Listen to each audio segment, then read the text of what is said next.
Amen. I know you have a situation that beyonds on our control.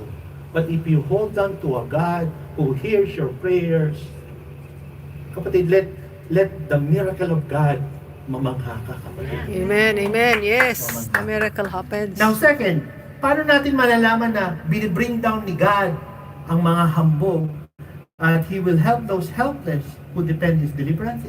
Katin ng ating Panginoon. Dalawang pong pagkataon na darating po ang ating Panginoon. Nung una, yung dumating po siya. No?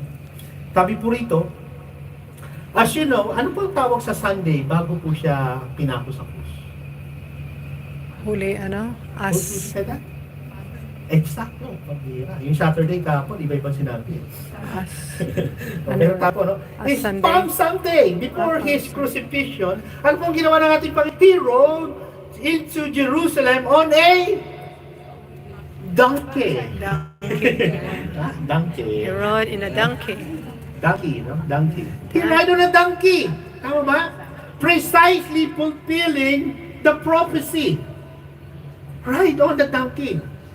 And Jews in Jesus' day were expecting a different Messiah.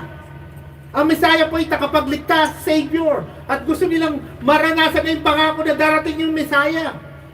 Ang isip ng tao nung unang panahon, they have a different Savior sa kanilang pag-iisip. They're looking for a political, powerful Messiah na magliligtas sa kanila.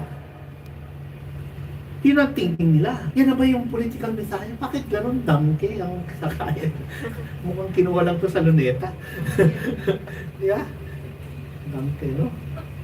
They did not expect a